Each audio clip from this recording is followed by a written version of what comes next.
Kevin, it's been nearly 2 years since Tristan Vautier strapped into an IndyCar. This year, he's in the 18 for the injured Sebastian Bourdais. When I talked to him about his secret to success with his 5th place qualifying start, he said, just pointed to his engineer Craig Hampson and said, Sebastian warned me they had this thing set up as a rocket. I just wasn't expecting it to be this fast. After his lap yesterday, Sebastian texted him just 3 words. Told you so, Marty.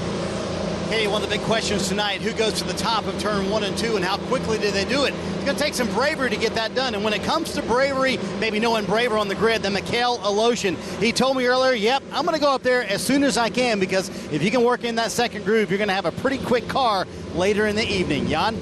And Marty, you heard a lot of the drivers talk about it. New tires here this weekend. Firestone has brought new tires after some blisters surfaced when they tried out this new surface on April 12th. Well, a lot of the drivers say as they start rolling here, the tires might be too good.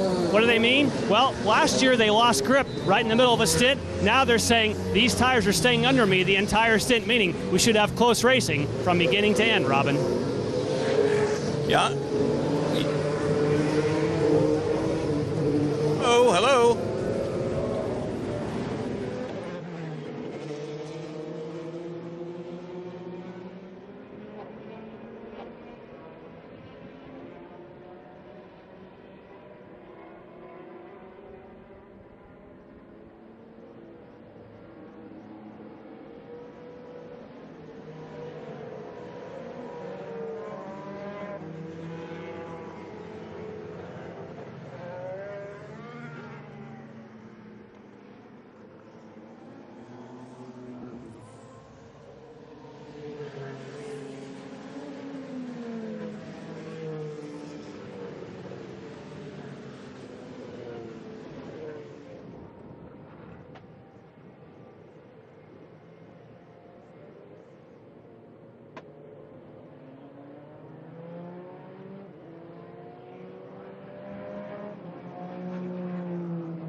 And Kevin, I am standing by with a very nervous team owner, Dale. Your new driver, Tristan Vautier, is leading here at Texas Motor Speedway right now. What's the word over the radio to him? Just let him run. He wants to lead. We'd rather have him in second, save some fuel, but he wants to lead, so we're going to let him lead. What's it like been working with him this weekend? I'm sorry? What's it been like working with him this weekend and Craig Hampson? We've run with him before, so we knew him, and we're very surprised by the whole performance, so it's going good. And so are we. He's putting on quite a show, Kevin.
Alexander Rossi setting here. A disappointing moment to end this early, I guess, for you.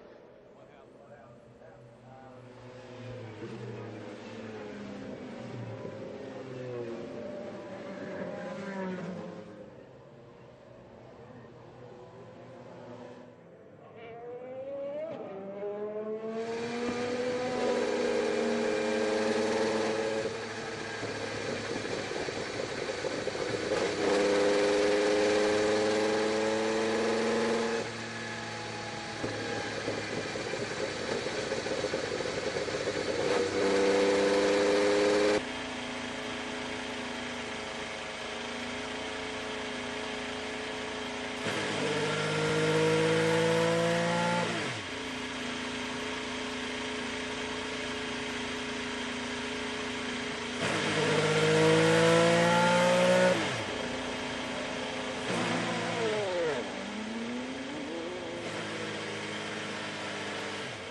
All right, the good news is Alexander Rossi's okay. The bad news is you were in a bad situation going into 3. Yeah, for sure. I mean, our car started off when we were struggling a little bit, but then as the high line started to come in, our car actually came to us. So it's unfortunate because the car was getting good and the track was coming in. I think it was going to turn out to be a pretty decent night. But yeah, I went past Tony on the inside of 3, and Scott made it 3 wide, and there's 2 lanes here where there's not 3. And you were starting to make the top work for your car. Yeah, no, I was getting really excited because like I said, we struggled in the beginning, but then I went up high a couple times and it was starting to work and was moving our way back up, and then to have that happen so early is unnecessary and unfortunate. All right, we'll see you at Elkhart Lake. Kevin?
Here at Texas, and PT, you mentioned Helio Castroneves is in a hurry to get to the front. Restarted 16th, now in the 10th position. They pitted 3 times. He was worried about the left front suspension, said he couldn't really get a good feel for it because all he was trying to do is catch the back of the pack. I would say the suspension is fine. Helio's got a quick car. Got to give a shout out to the guy right on Castroneves' tail, Gabby Chavez. Here, he had a good run at Indianapolis as a brand new team with Larry Curry, and he is running with the lead dogs here, Townsend. He's mixing it up in the thick of the pack. That's a nice improvement over Indy. He did finish 9th there, but he really didn't factor until late in the race. He's going to have to hold off Hunter-Reay as Castroneves goes to the high side. Right around Carlos Munoz, trying to make that one stick. Settle in, stay with us. So much more to come. It is fierce so far at Texas Motor Speedway. Will Power is in front.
Welcome back to the Rain Guard Water Sealers 600 at Texas Motor Speedway. Kevin Lee, Townsend Bell, Paul Tracy in the booth as Will Power continues to lead this fierce battle. Simon Pagenaud, his teammate, is now second. Tristan Vautier is running in third. Scott Dixon and Mikhail Loshin rounding out the top 5. Well, we're a couple of weeks past the Indianapolis 500. So many storylines, including a 2-time Formula One world champion, Fernando Alonso, joining us in Indy for the first time. He's back in his regular job at the Canadian Grand Prix this weekend for McLaren in Formula One. And Fernando joins us on the phone now. Indy was one thing. Certainly it was entertaining and exciting. What do you think about ever doing something like Texas Motor Speedway, Fernando? Can you imagine this type of racing side by side for lap after lap? Well, hello everyone. Yeah, from Canada. Amazing. I saw a couple of videos from last year's race on Twitter the last couple of days, and it looked spectacular. And yeah, I'm following the race now here on the computer, and yes, there was some drama on the pit lane with Takuma and with Elio, and yes, obviously the Rossi accident. So, yeah, I think it's going to be interesting, and the race is super cool to watch. Hey, Fernando, Paul Tracy, it looked like you had a great run at Indy and a great experience, but how was it? Did you enjoy all the drivers? It looked like you got really friendly with Tony Kanaan and you guys were messing around all the time. How did you like the attitude of the drivers? You guys race, everybody races each other hard, but everybody gets along and is really good friends. It was truly a great experience for me, and all the drivers there, they were amazing from day one. They tried to help me as much as they could. Obviously, you want to beat everyone when you are on the track, but outside the track, I felt a lot of respect. Obviously, the speed that you are doing on the oval racing are great, so you need to have that respect from each other. And yeah, cool guys. Also, my teammates, a lot of work together inside the team, which is probably different compared to F1. So yeah, the whole month it was a new thing for me, and I really miss already that feeling. Fernando, the IndyCar, this is Townsend Bell. The IndyCar season's over in September. Paul and I are looking for a job. Is there any chance we could manage your yacht or something over the fall, or maybe curate some art for you? I'm sure you can find something here in F1. Not on my side, but maybe I need a spotter or something for the final part of the race. Racing in Austin at the end of September, so you are more than welcome. You got it, buddy. You did a great job in Indy. We were rooting for you, and we will be watching tomorrow in Montreal. We hope you can pull off a miracle. 2 o'clock on NBC tomorrow. All right, I will try. Fernando, I want to ask one more thing. You've been very open and honest about the uncertainty of your future. You want to be in a winning Formula One ride and a chance for a 3rd World Championship. Is there any scenario, if you don't find a spot that you're happy with in Formula One, would you consider IndyCar full-time? Why not? I mean, I'm very open to anything. I don't have a clear answer right now. I will lie to you if I tell you that I know what is going to happen next year. So, watching out the race, these guys, they are, the best guys in oval racing, so I don't know if the full season, I have to learn many things to do one race. I need to learn so many more, to do the full season. So let's say that I'm more ready to do the F1. I kind of just try and find the best car possible out there. I will look at different options, but yeah, the IndyCar 100 is the first priority for the Triple Crown, and the full season maybe is another thing, but why not? Fair enough. It was great to watch you go through the experience at Indianapolis. Thank you. Good luck tomorrow. Look at James Thank you very much. Hinchcliffe, thanks Fernando, trying to get his lap back as James Hinchcliffe. He is on a tear. Guys, that was like trying to order a pizza while a house was on fire. Unbelievable action here at Texas, and Hinchcliffe desperately, Paul, wants that lap back. He's driving in complete anger. He was miffed that he got a penalty for contact in the pit lane, and he wants his lap back, and hopefully a yellow will come out. If a yellow does come out, he's going to get his lap back, but he wants to get to the front of the field. And guys, it's been fun to watch him. And as you heard earlier in the show, Graham Rahal say he was a little angry that he didn't win Indy because he felt like he had the car, so he went out and won back-to-back races in Detroit. Like you mentioned, PT, I think Hinchcliffe very angry right now that he got that penalty, trying to unlap himself. And how about Elio Castroneves? He has certainly moved up through the field as well. We mentioned a moment ago, since then, he's gained even more spots, plus 12 right now for Elio. He's in the 4th position, and the car clearly very good for Elio right now. It's a lot of fun to watch these guys come up through the field. So the pit road incident certainly not hurting these two. They've got a lot of speed inside those cars, Jan.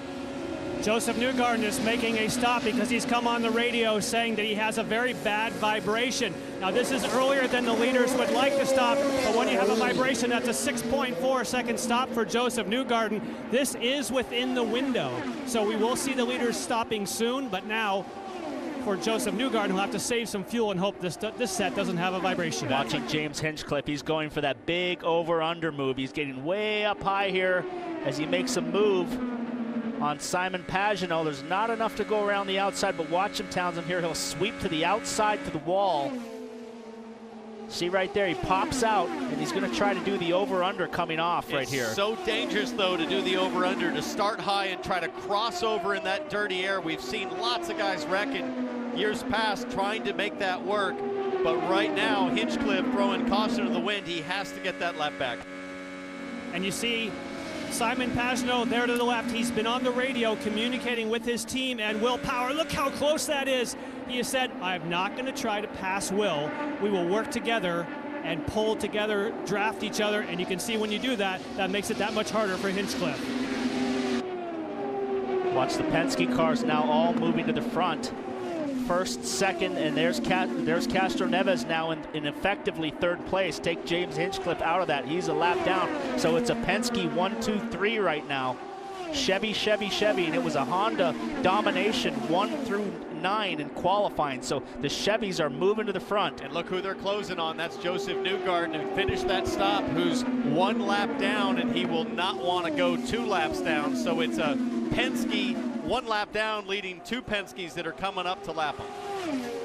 And guys, the clock also ticking for Joseph Newgarden, for James Hinchcliffe, because he knows that these guys are going to come to pit road here in the next 5 to 10 laps or so. So he's trying to get this back on the lead lap within the next 5 or 10 laps. What happened a moment ago to his teammate Joseph Newgarden may be happening to Helio Castroneves now. He too said he has a vibration developing on the 3 car. He's moved up into the 3rd position right now, but how long do you leave it out there, guys, knowing that they've had blistered tires so far this weekend? You don't want to chance that vibration too long. What a recovery by Castroneves, Townsend, to get back up to 3rd, and he's run the fastest lap of the race at over 222 miles per hour. Hinchcliffe and Pagenaud side by side as Hinch tries to work his way back on the lead lap. And if this stays green, we're about to see a big unknown, which is how fast and how aggressive can you get to pit lane under green flag conditions here at Texas. Remember, they will pit entering off 3 on that new apron that's untested. Let's watch a replay here on the back stretch.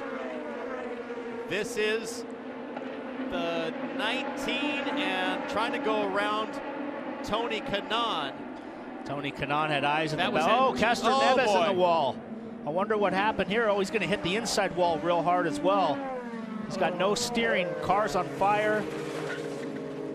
So Penske was running 1, 2, 3 with Castroneves in 3rd, and he has gone through a big hit. And guys, it's about the same number of laps from when Alexander Rossi crashed. That was around 38 laps. You throw in the 11 laps of yellow, and now we're back into the same window, the final, say, 10 to 15 laps of the stint, and that's where it seems to be a handful for these guys. Hopefully Castroneves is going to be okay here. The way the impact on the car looks, it looks like he might have gone for the real high side and lost the front end and hit the wall. Not sure if he had a spin. The tire marks we see right here are from Rossi's car, so that's not the Castroneves. It happened in 1 and 2. He crossed off a 2. I wonder if he got high or got forced up higher than he wanted to be. There's the impact. You can see the foam and the debris as the Homatro safety truck comes in to inspect the safer barrier to see if that needs to be repaired. That's a pretty big impact. Look at the angle, Paul, of this skid mark right here. That's a bad angle. Well, they've widened the track from the years past. It's about 20 feet wider than it used to be, and that has created a bit more of a bad angle if you lose it. But we'll get a replay here with a lotion. We'll see what happens. And I don't know if there was contact here. Might have cut a tire. Very close to each other. Castroneves has got a run on the car in front, but he's got that rear bumper guard that might protect a cut tire, but it certainly looked like a lotion barely got into him.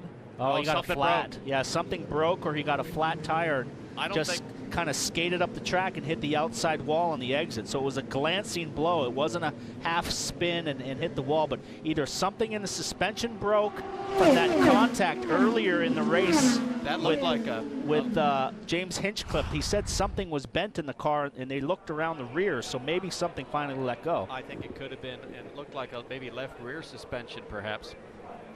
That's a big impact, and they're taking their time getting him out of there. Marty, what do you hear? Well, you guys remember he had just reported a few laps earlier, and we just said on the air that he had a vibration that he felt like was coming from the right front. His teammate Joseph Newgarden did indeed have a blistered right front that came off of his car, so that's what they're thinking is that tire finally might have let go on Helio Castroneves' car. And Marty, I was able to take a look at that tire that came off the number 2 of Joseph Newgarden, and yes, indeed, it was heavily blistered on the right front. So that was the reason for his vibration. And as we can see Castroneves climbing from the car, you could speculate that could have possibly been the issue, as you say, for Castroneves as well. What a great sign that is to see. He sat for a little while. They wanted to check and make sure all is good. Nobody better than the Homatro safety team. Big hit for Helio Castroneves, but he walks under his own power to the safety vehicle. On board with Dixon. Let's watch up ahead. Castroneves is 1 in front of the 7. Yeah, tough to say. You watch it, hold the bottom, hold the bottom. For sure something broke on the car or the tire went down. He just went straight. The car took off straight, so. And what do you think Scott Dixon is thinking after what happened in Indianapolis? Someone hitting the outside, sliding back down. Get me out of this. You know, if he might have blistered that front tire, it could have went flat immediately, and then the car took off across the track.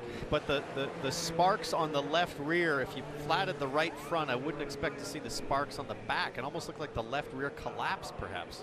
Well, I would say it's the impact on pit lane. That was pretty heavy contact. And the left rear is what was in contact with James Hinchcliffe's car as they bounced off of each other, and they took a look around the left rear of the car before they sent him out to run. He obviously had one of the fastest cars in the field because he came through the field faster than anybody, but something caught up with him in the end. Either way, when you think about the force of that impact, the kind of crash Scott Dixon had at Indy, the kind of crash Sebastian Bourdais had at Indianapolis that he'll make a full recovery from, I mean, these are huge impacts, Paul, that 10 years ago we wouldn't have seen guys walking out of these cars. No, not at all. I mean, back in the day when we first came to run here, we were talking about it on the show yesterday. When Gugelman hit turn 2, he didn't stop until halfway around 3 and 4. 235-mile-an-hour laps back in the day. The drivers were close to passing out. The G-forces were so high, but they're still going really fast, over 220 miles an hour here at Texas. But the safety team, the safer barrier, all of that. Look at all the debris that the guys are still running over there from Castroneves. This will take a little while. By the way, fast speeds, Charlie Kimball set a qualifying record yesterday. So the pits are going to be open this time by, and we're still on pace for a 4-stopper. So they were pretty close to their window as well as we work through lap 95, about 50 laps, maybe a little more available per tank. Here they come. Hitting the line, 60 miles per hour. We start again with Katie. And Kevin, Tony Kanaan expected this to be a follow the leader race, and that is not at all what it has turned out to be. He is pretty happy over the radio, but as the track cools down, his team is just telling him to use the weight jacker in his car. Jan? Simon Pagenaud's getting his service, and I looked at the right front tire. It only had a few small blisters. Marty? Will Power already leaving his pit stall with some scuffed Firestone tires. He said he's making adjustments inside the car to kind of keep up with the track, which is changing. 6-7 on the stop for Will Power. He's holds serve on the lead, Kevin. Top 2, in fact, maintain their positions. Mikhail Aloshin loses a couple. Scott Dixon and Tony Kanaan gain 1. I was watching Hunter Ray. He is still in the pit lane. They made a big wing change. He's been not running well, but I saw them going to take the side pod off the car, so it's been a rough night for Ryan Hunter Ray. Another entertaining restart is not too far away. Fans are being entertained tonight at Texas Motor Speedway. You're watching NBCSN's coverage of IndyCar, brought to you by Rain Guard Water Sealers, the future in non-toxic wood, concrete, and brick surface protection, and by Allstate Motorcycle Insurance. Are you in good hands?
3 behind Michael Schumacher for the all-time lead, and there was nobody better than what we saw from Senna in qualifying, certainly. Well, and that 65 number is very special, especially when you think about the number of years Ayrton Senna had to accomplish 65 poles. Yep.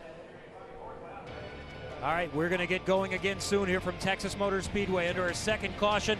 Will Power leads at Texas.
Are out. We'll wait to hear from Elio in just a moment. Also, Charlie Kimmel, the pole sitter who led early in this race, officially out.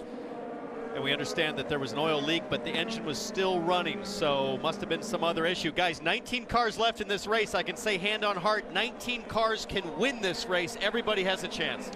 There have been some huge movers. Munoz up 13, Hildebrand up 12, Pagano up 10 from the start. Pagano restarts in second, right behind his teammate Will Power. Back to green at Texas Motor Speedway with the two Ganassis behind and a spin from behind, and that is Hildebrand. Ed Carpenter.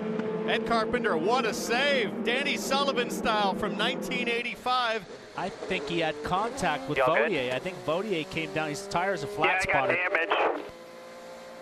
I think Vautier made a little chop on him, and I think they might have had contact.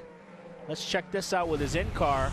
See Vautier right here in front of him. I think Vautier chopped over on him right there and touched his front wing. I don't know if that was the case or if Ed dropped his left front off the apron on that edge. We might see it again in slow-mo.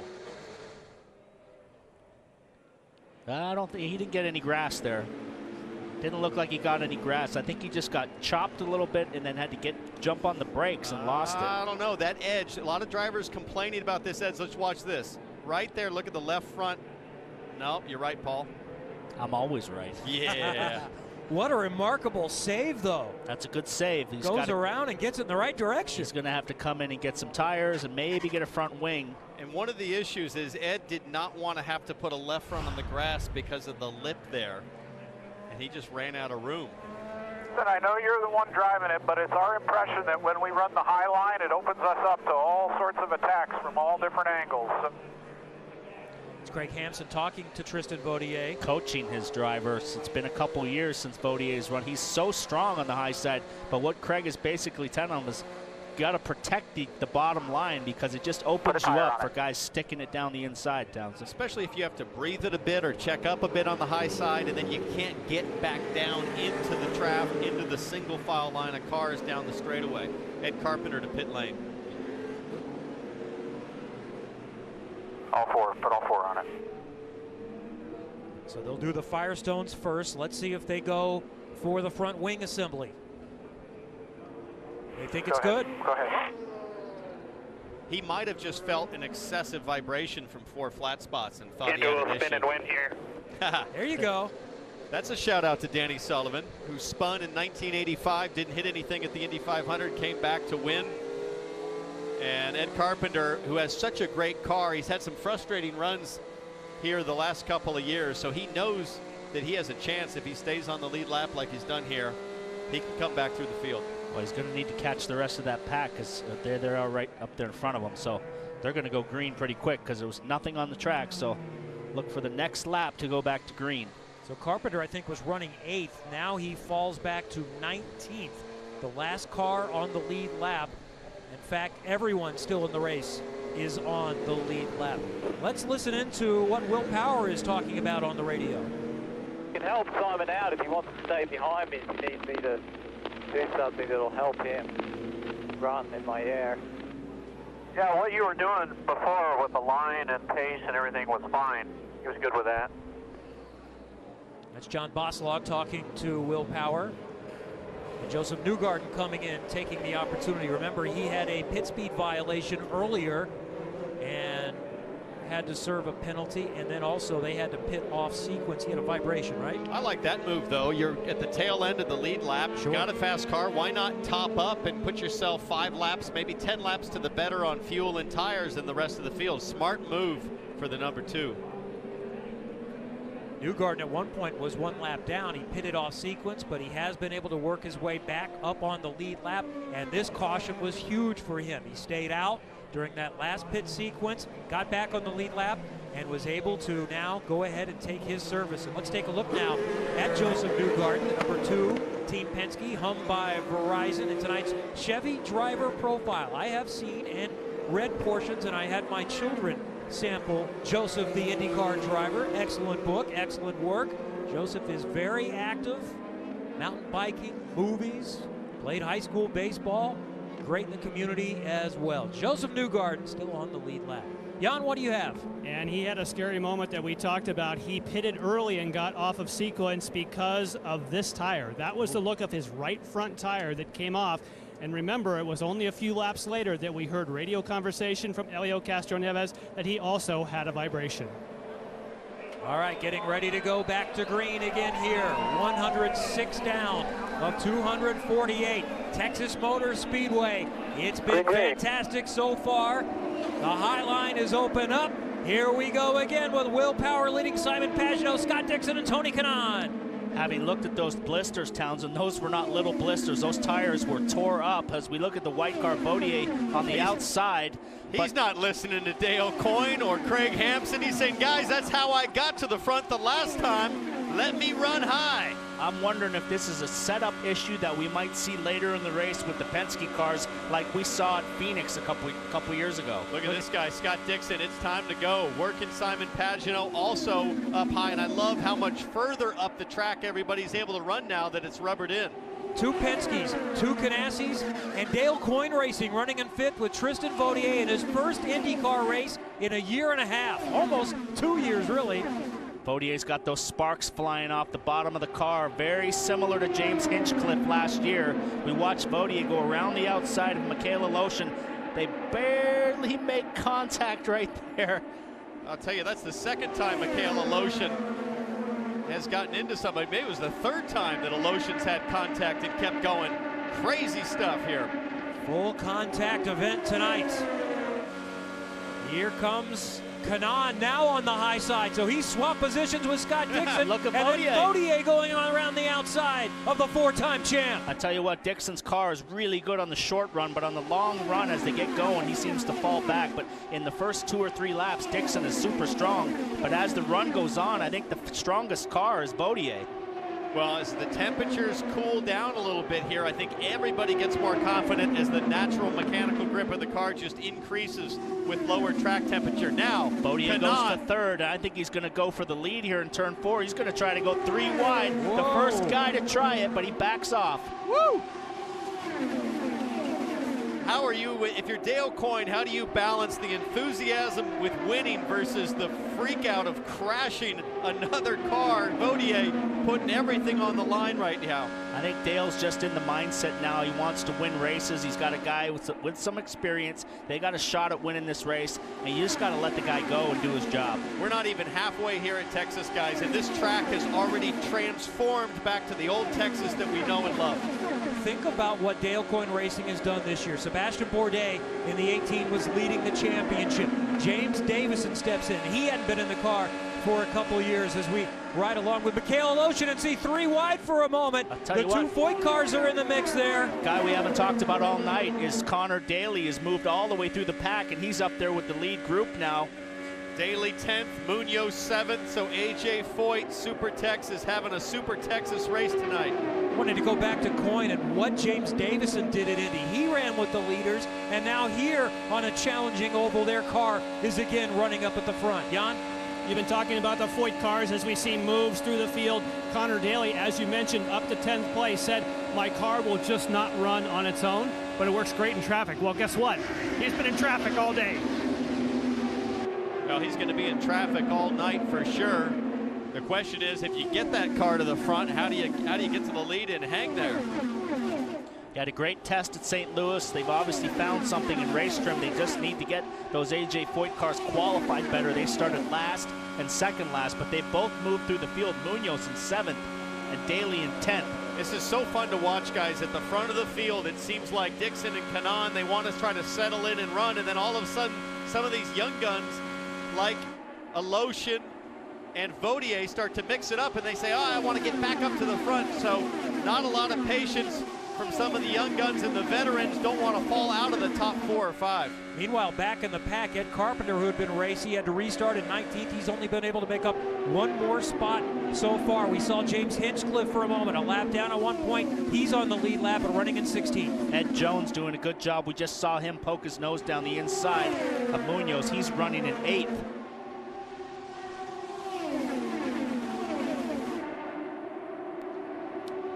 Three seconds covers the whole field, and about a 1/10 of a second covers the first 3, Townsend. Ooh, and look at Tony Kanaan trying to sneak it up the inside of Pagano. I think Pagano's content to just run second place to his wingman, Will Power, but Kanaan wants to mix it up. Kanaan wants to lead this race. I heard him say on the radio earlier, he goes, if I'm in second place, I'll just ride behind Power. So he's obviously working the fuel mileage. As we see, Dixon lifts off the gas as he gets a run on the outside of Pagano. It was interesting. Pagano was leaving the door open a little bit on the bottom side, maybe not a full lane. Now Kanaan trying to go to the inside on Pagano. Pagano is going to hang on to that position. Meanwhile, Bodier is still right there in 4th. Dixon, Aloshin, Munoz, Ed Jones, J.R. Hildebrand, and Connor Daly, the top 10 in Texas. Surprised that Tony Kanaan is pushing as hard as he is to try to make a move here, only at half distance, and I think it's Tristan Bodier that keeps tempting Kanaan into thinking, I've got to stay in front of Bodier. Katie? Kevin, you and I have been covering rookie Ed Jones for nearly 3 years now. We saw his very first start on an oval at the Indianapolis Motor Speedway back in 2015, and he looked like a deer in the headlights. He was terrified of his first start on the oval. Then I talked to him just after Indy and coming here into Texas. He said with that podium at Indy, he found something that makes him really relaxed and confident. Now, these ovals are his favorite type of course, Kevin. He said yesterday that this was the most comfortable he had ever been on an oval track. He said it was almost boring in qualifying. We had so much downforce. He felt great in the practice. Well, there's no time to relax here, Townsend. It is a old school pack race like we used to see in the past. Well, what are we going to see in the second half of this race? Because the first half has been nothing short of electric. We are nearing the midpoint at Texas Motor Speedway. Penske's up front, Power, Pagenaud, then Ganassi's Kanaan, Coins, Vautier, and then another Ganassi with Scott Dixon.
Bell, Kevin Lee, Marty Snyder, Katie Hargett, Jan Beekes, Robin Miller, and lots of racing like this, side by side. Mikhail Aloshin and the rookie Ed Jones down on the bottom side, and Aloshin will manage to maintain that position. These guys have been tied to each other for a couple laps as we see Kanaan is trying to wrangle away second place from Simon Pagenaud, but Simon does not want to give it up. He is content to run in line with his teammate Will Power, who is also content to lead, Townsend. And Paul, you see things start to spread out just a little bit, and that's the fact that we're about 15 laps for the next pit stop. But look at the temperature. Start of the race 103. We're now at 94. That'll continue to drop, and so will the track temperature. But this is the time in the tire stint where these cars start to become a lot bigger deal to hang on to try to run that high line. So look for cars starting to squirm around, guys trying to hang on to the balance of the cars and make the adjustments they need to survive the last 10 laps until they pit. Well, we've had blistering problems on 2 Penske cars so far. We have 2 Penske cars out front. We haven't gotten a look at their tires, but we're getting now into the window of tire wear, and we'll see if these guys have any issues with their tires as we come up close on our next round of stops. There's a look at our Firestone telemetry on board with Tony Kanaan. See what Tony Kanaan does. I think he's now resigned to the fact that he's going to hang out here in third place. Look at Simon Pagenaud finding clean air up high. This is starting to look like a situation where you're going to have to position yourself if the end of the race looks this way, it's going to be really hard to hang on to and work up on a car in front. Well, Tony's got to run here. He might go for the outside, but no, you hear him breathing it. So he's content, I think, now to sit as long as Baudrier doesn't start to attack him. And guys, you see the two Team Penske cars up front, Will Power, Simon Pagenaud playing nice with each other, and that's really by design. They're trying to stay in line as much as they can, because if you run side by side, the guys behind you can catch you as much as a second a lap. So you guys are right. They're playing nice up front because that's what they want to do, get away from the rest of the field as much as they can. And also, a lot of engineers down here a little bit worried about what they're calling the danger zone, about lap 145. That's 50 laps into the run. Twice tonight we've seen tires let go or have blistering issues, so they're worried about that. We're approaching that time right now. And Marty, Tony Kanaan continues to look for a way around, running in third, and here comes Tristan Baudrier on the high side again. And our Chevrolet driver update, we mentioned before, it looked like it might be dominated by Honda, the top 8 qualifying positions, but very mixed up in the race. Chevy's 1-2 with Team Penske, and then AJ Foyt Racing and Carlos Munoz running in 8th, next best of the Chevys. I'm telling you, I think the Dale Coyne car of Baudrier's on the long run is probably the best car in the field, because he dropped back a little bit. We got a yellow. Yellow flag. Don't know if there's a crash. We haven't seen anything yet, but Newgarden. Stop, right, sorry. That's Tim Cindric talking. He said sorry on the radio. We'll have a look at it right now. He's in the warm-up lane. Either he's blown a motor or something. Oh, he's coming into the pit lane and decided to come out, so. Okay, so he was not the reason for the caution. No, So You're allowed to do that. Even if you're on the apron, you're allowed to bail out if the pits are closed, which they will be as soon as the yellow comes on. We're not sure what the yellow was for. There's a safety truck in turn 2, and it looks like they're scanning for debris. So this works out very well for everyone, because they were maybe 5 to 10 laps away from where they wanted to pit. Well, we'll get a good look now under yellow. We'll get our guys in the pit lane can run up and down and take a jog up and down the pit lane, Marty, and take a look at all these tires. Who's got blistering problems and who doesn't, because that's going to be key for the end of the race. Robin, we got Helio? Yeah, we got Helio, and we were a little concerned because we saw Terry Trammell run down here. How you feeling, kid? No, I'm feeling good. It looks like I had too much to drink right now, which I didn't. But unfortunately, I felt vibration 4 laps ago before the incident, and the right front tire gave up. Right in the middle of 1 and 2, I wasn't inside, and there was nothing I could do.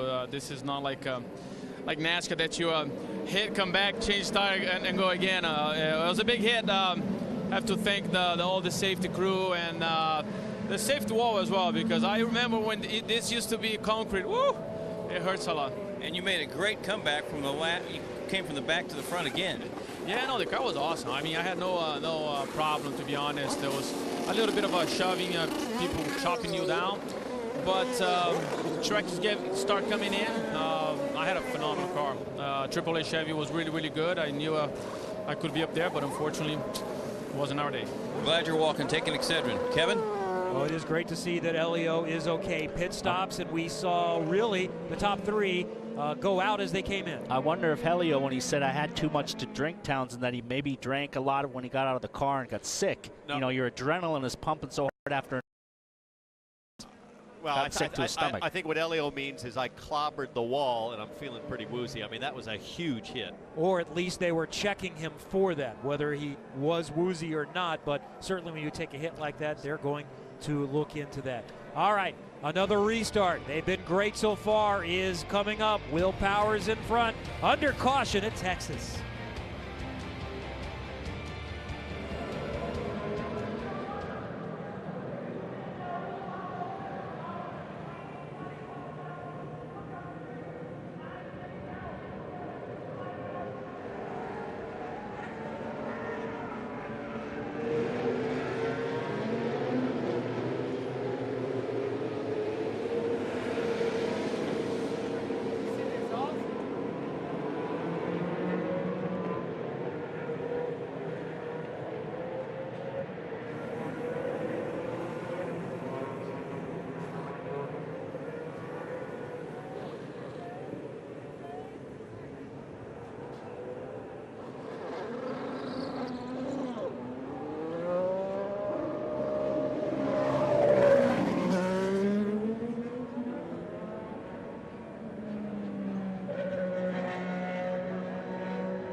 Tomorrow it's Game 6 of the Stanley Cup Final.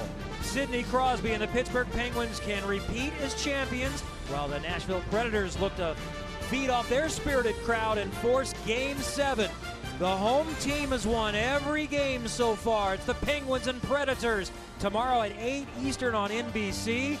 Our local Nashville resident, our statistician Russ Thompson, is here with us, ready to get to a Game 6. So now, the racing has been thrilling again tonight. Could we be in store for a repeat of last year's finish? Texas was just, it was craziness. And it came down to these series of shootouts on restarts, trying to essentially drive all three cars. I was trying to drive Tony's car, Graham's car, my car, put us all where I wanted us to be. My sole focus was Hinch. My whole concept was to try to get Hinchcliffe to leave the bottom lane open. We crossed the line to get the white flag. I saw that Graham had cleared Tony. With the momentum he had from the high line in the draft, that was kind of a sitting duck, and he cleared me so fast. But it almost worked against him, because then I had enough time to duck back into the draft, and I thought maybe we still got a shot at this. Rahal and Hinchcliffe to the line! Graham Rahal has won at Texas Motor Speedway! 0.008 of a second. We deserve that one we got wrong today. That was awesome! That was awesome!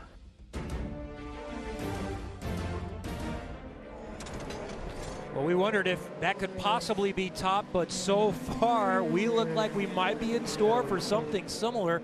The racing has been brilliant here so far tonight. Under our fourth caution right now, and Max Chilton is the leader. He stayed out, but he hasn't pitted in now 50 laps, but he did work his way from 16th to the front, so he's gambling there's another caution soon. I'm wondering why he's doing that. The only thing I can think is if he thinks that they might be a little tight the rest of the field on one more stop for fuel, and he's going to try to pit and go to the back of the field and be able to run full rich. Marco Andretti back on pit lane topping up. Yeah, the problem for Chilton is if he has to do a pit stop under green, he'll lose a lap for sure. If he runs into tire blistering problems in the next 10 laps, we have got cars already with blisters at that amount of laps. So as we see right here, Marty. Yeah, and guys, certainly not something we want to see. And usually as a race goes on, this does get better, but this is the right front off of Graham Rahal's car. You can see all the way around blistering on that right front. Now, depending on how you're handling, you have a little bit of understeer. That right front will show the blisters. If you have oversteer, that right rear will show the blisters. We're seeing it kind of up and down pit road, so it's going to be very interesting to see if that's an issue moving forward. And again, it's about 50 laps into the run, about 10 laps before they're going to stop when you see tires like that, Katie. So you guys noticed that Max Chilton and the 8 team did not pit when everybody else came to pit road. I asked the team, why not? They said, we needed to get Max out in some clean air. I said, well, so now you're going to pit under green? And they said, well, guess we'll see. Well, I think they got a bank on a yellow, Townsend, but obviously they must not have a tire blistering problem. Otherwise, you would never take that gamble. Why would you do that? That sounds like a massive gamble to me. I mean, we've had no yellows on starts or restarts. They've all come late in the stint. If he pits under green, he's a lap and a half down. The race is done for him. When he got up front at Indianapolis, he stayed up front, but this is a very different circumstance. Worn tires, he's going to need to pit soon. They've been trying to restart, but Chilton has gone a little bit early. He gets a great jump again here, and we're green again at Texas Motor Speedway. The battle is for second position. I didn't think he went early. I just don't think Power wants to bother racing with him because he knows his race is with Simon Pagenaud and TK. So, and Chilton's car is about 100 pounds lighter because it doesn't have any fuel in it. Good point.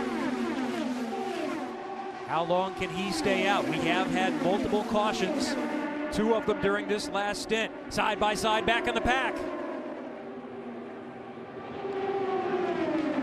Will Power to the outside of Chilton there. You can see the fresh tires now as he may easily, well, not that easy. He looked like he was going to easily clear Chilton. He'll probably have him here if he pins him real tight. Yeah, he had to give it up, Chilton, on the bottom. And so Pagenaud slid up wide behind Will Power looking for clean air. Here comes Tristan Vautier with Tony Kanaan. So we know now if it's the end of the race that you're going to want to take tires if it's a 2 or 3 lap shootout because tires are better than used tires. How about James Hinchcliffe in that golden way black to the car? outside. Kanaan nearly got up too high. He stays into it, but Hinchcliffe in the Aero car, remember, he had a penalty for contact on pit lane. He was a lap down. Now he's back up to 5th. Remember that finish last year that we just documented again between him and Rahal. Vautier must have had to check up big time because he's getting chewed up, dropping back 2 or 3 positions there. Now starting to get the momentum going. And look at this, we're 3 wide at Texas. Max Chilton's still hanging on. He didn't have a fast enough car to sit out front, but he's comfortably now in 2nd. We just have to watch and see how long those tires last as he starts to make a move on Will Power. And Hinchcliffe now coming up around the outside. He was a lap down earlier, the first guy to go 3 wide, and it doesn't work yet. But Hinchcliffe backed out in the drivers' meeting today. The drivers were warned and reminded as they nearly come together. There it goes. Oh, that's the big one. That's the big one. Big crash. Oh boy. Hildebrand, Jones, Hinchcliffe, Alotion, and then many others up front. This and Hunter Ray is about as big as we ever see in IndyCar. Little oil fire there for Hunter Ray on the headers, and you can see the frustration from, I think that's either Connor Daly or Munoz. The front and rear was knocked off. Well, we knew it was going to happen at some point. He came off turn 2 and got down on the side draft of Tony Kanaan, touched his back tire with his front tire, and then got into it looked like he got into a tank slapper kind of back and forth. How smart does Max Chilton look right now? Wow. Not taking tires or stopping on that yellow, and here's the yellow on the restart that I didn't think would happen. And now a lot of the fast guys are out of the field. Talking to Mikhail Alotion, see him moving around in the cockpit. We saw Ryan Hunter-Reay out. And I'm afraid that's just too crazy for 100 laps left to go in this race. Okay, that was Munoz. I saw the 14 up front. The A.J. Foyt cars are very difficult to distinguish. That's Ed Jones. I feel like that's the first crash Ed Jones has had all year. I know at Detroit, it was the first time he ever made any wall contact when he just scraped the wall at one point. Carlos Munoz. We'll get a replay here pretty soon. I see one on the Big Hoss TV is playing, but we'll get you one pretty soon. It looks like after Hinchcliffe got into the tank slapper, he just kind of pinballed off of a couple of cars, and then everybody started spinning. So the one we haven't mentioned yet, I don't know if we mentioned Ed Carpenter, and I hadn't seen Tristan Vautier either. All right, here we go. As we see Hinchcliffe come off on the high side here, he comes down on Tony Kanaan here. He's kind of blocking Vautier. Yeah, but it's his teammate. And they touch right here. It's his teammate, Alotion, who's giving Hinchcliffe nowhere to go. Oh, Vautier got contact as well. Alotion made it 3 wide down the back straightaway, and when Hinchcliffe had to move up, he was pinched. Terrible result for Vautier that was having such a great run. So both Dale Coyne cars, both Schmidt-Peterson cars, both Ed Carpenter cars all go out in that accident. We watch here. Watch this. Inside, so he starts coming down. They touch right here, and he got into that tank slapper. In and out. So as we see that the tank slapper is when you just kind of lose the car, and now you're fighting the car back and forth, trying to correct it left and right, fishtailing, and you're out of control. As we watch from Alotion's rear view camera here. Auto run. See the back end of Hinchcliffe's car was snaking back and forth, and you're just out of control. You can never keep up with it, Townsend. There's 3 lanes here at Texas down the back straightaway. The problem is when Alotion went wide, went 3 wide, he occupied the 2nd lane. He gave these guys nowhere to go. On board with Carpenter. Now watch this, Alotion's up there, and Alotion drops down into the 2nd lane, so Hinchcliffe has no room. Inside. Oh, we're going to crash. Slow down. Oh. And that was Hunter-Reay that came from behind him after Ed got turned. I love it when the spotters state the obvious. When this happens, there's really no time for these guys that are 20, 30 car lengths back.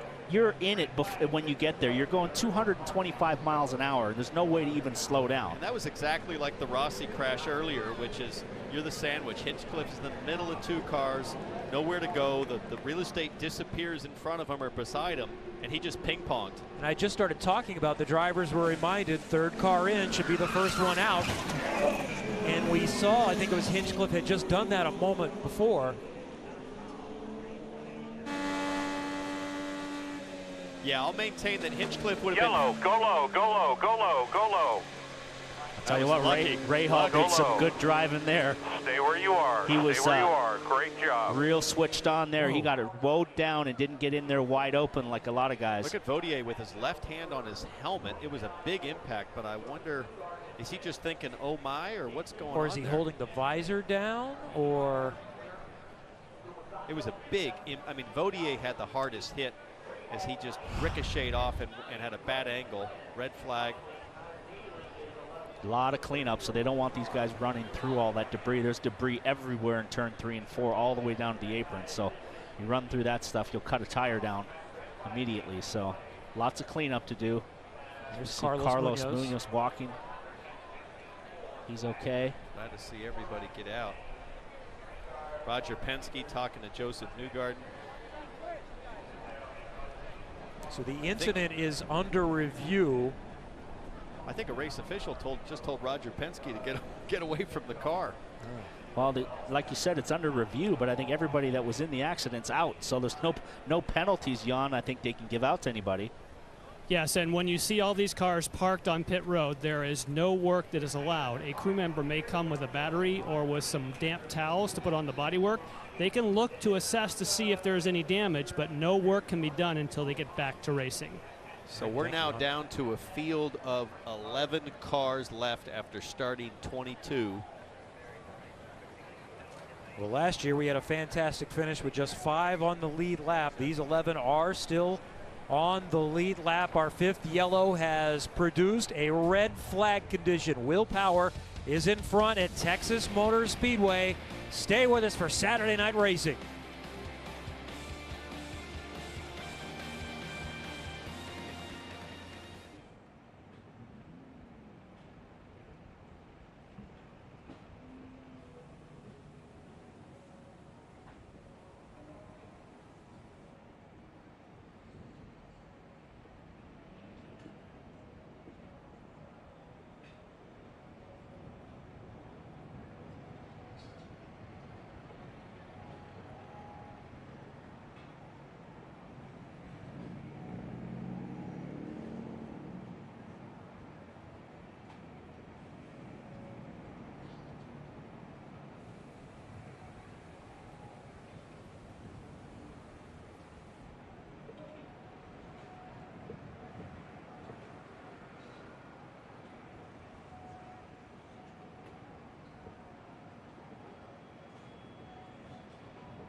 That wasn't involved in this last incident that caused the red flag, but here is a change as we move forward. It has just been decided by IndyCar officials and Firestone that there will be a mandatory competition pit stop with a required 4-tire change after 30 green flag laps. So if we go green for 30 in a stint, there will be a mandatory competition pit stop with 4 tires changed. Well, they last pitted on lap 140. The red came out on 154. So with a yellow, then would that mean that you're only allowed 30 green laps total, even with a yellow, which means they'd have to start pitting in 16 laps or so?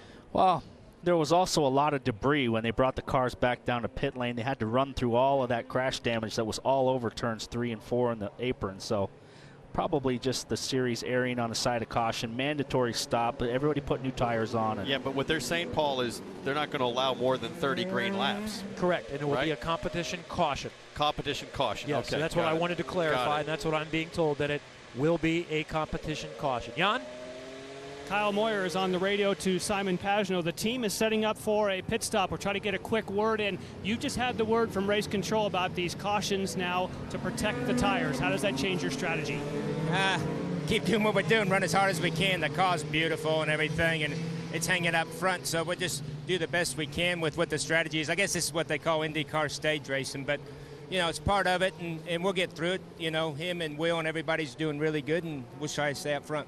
All right, thank you. And of course, as you both mentioned, Townsend and Paul, it's Simon Pagenaud that's been watching this race and hanging back, and that may be the order of the evening. Well, this is going to, depending on when that last yellow falls, it's definitely going to make for some crazy restarts coming down to the end of the race. Guys on fresh tires, track cooling. Townsend, last year when we had that late restart, everybody went crazy. So there's been no shortage of aggressive driving tonight right from the green flag. So expect a lot more of it.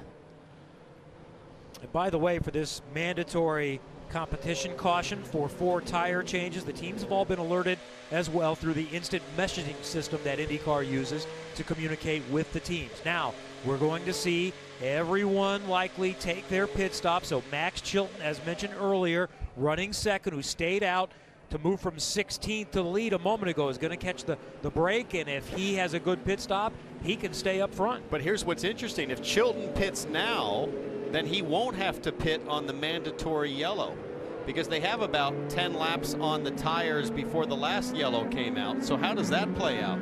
I think they're going to start that countdown clock. It's going to start when we go green.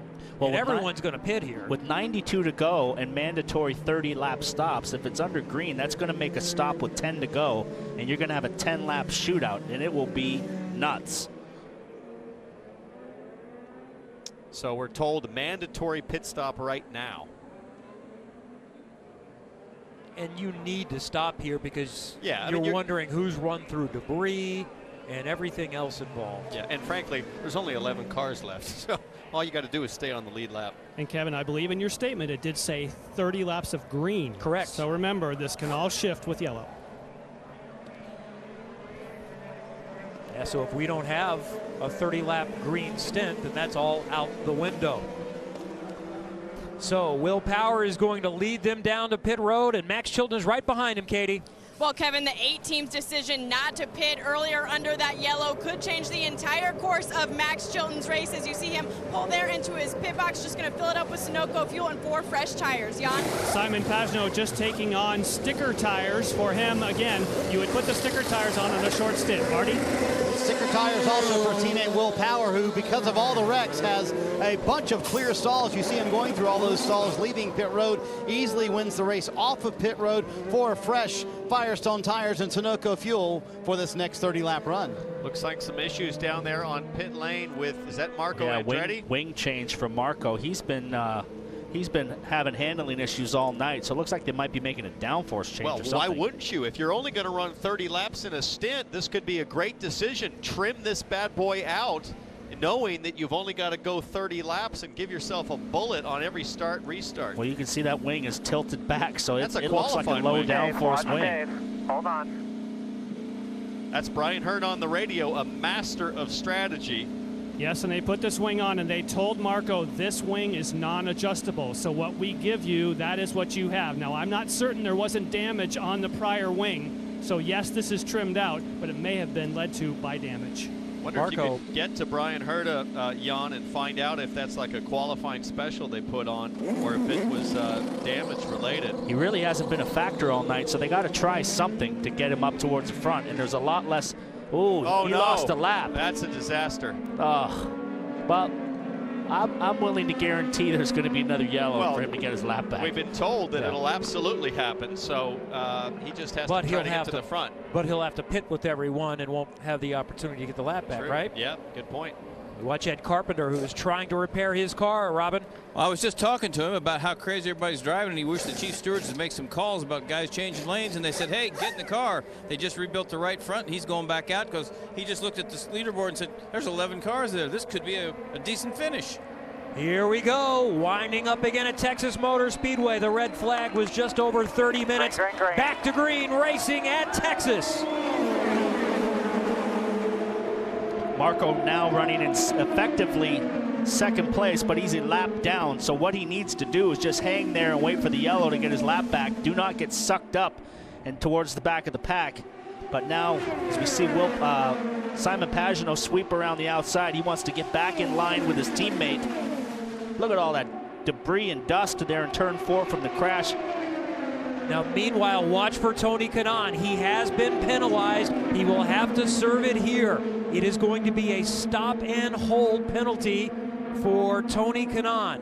And that'll effectively end the race for Tony Kanaan. He'll go 2 laps down. Doesn't say how long he has to hold for, but he'll lose a lap and a half just on a pit stop while the rest of the field is green. Well, we don't know how long the hold is going to be. We don't know if it's going to be 20 seconds. We've just heard 20 seconds. So that's basically he's going to lose 2 to 3 laps. And it's not just for avoidable contact, also for blocking. So a 20-second stop and hold is coming for Kanaan. You see him signal that he's going to pit by dipping below the white line, and he will come in, and his chance to win is effectively over.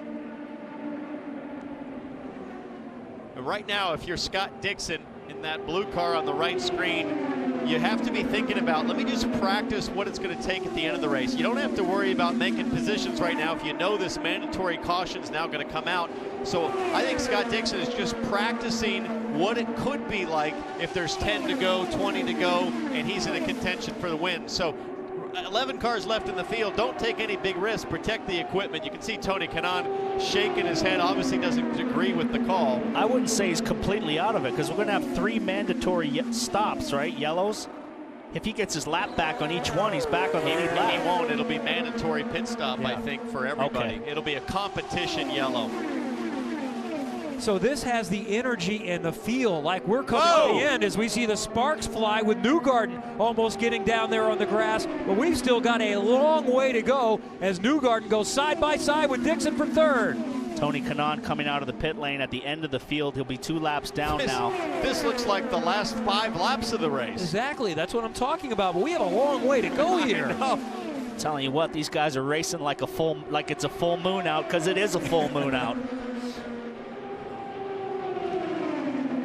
Joseph Newgarden to the high side of Scott Dixon. He'll pick up the position. Joseph Newgarden picking up where Tristan Vautier left off. And remember, he served a pit speed penalty earlier, was a lap down.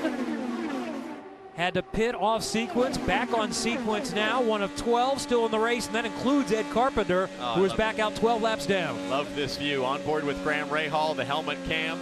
219 mile an hour average lap. Loses a position to Sato. Look at Sato, boy. Oh, boy!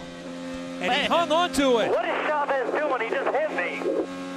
That was Gabby Chavez coming through in the 88 for Harding Racing. I don't know if Graham had any idea somebody was coming through. I'm not sure Chavez hit Graham as much as Graham tried to turn in and to grab the toe and didn't realize Chavez was there. And he had nothing from his spotter either. I think it all happened so quick. Chavez was in the draft behind Sato, just following in line, and Graham just had no idea anybody was inside. We were listening to the radio. I think we would have heard it. Wonder if the spotter has an issue.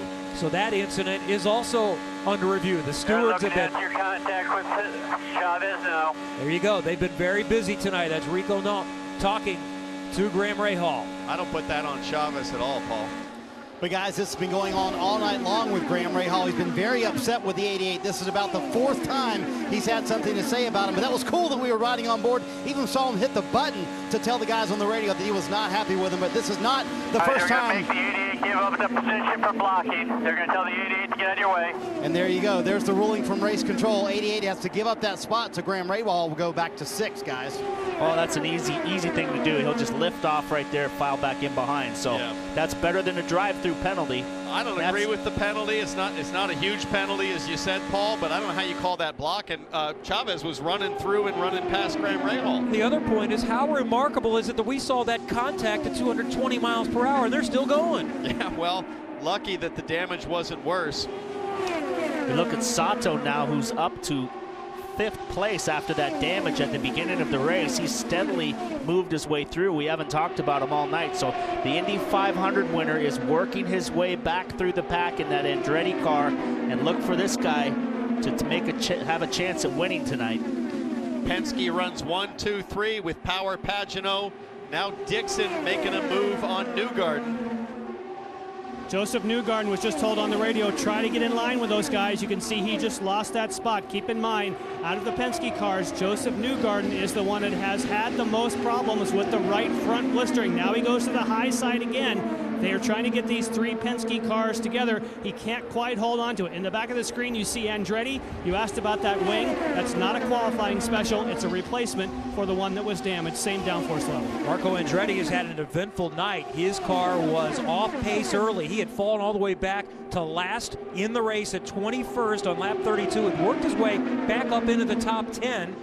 And now he's still in the mix. Now, meanwhile, the restart was on 158, so 188 is when that competition caution will come. Paul, if I'm Joseph Newgarden's pit right now, I'd be saying, hey, tuck in, because when you run the high line like that, you're demanding more out of the right front. It's already had issues earlier in the race. The rubber is down low.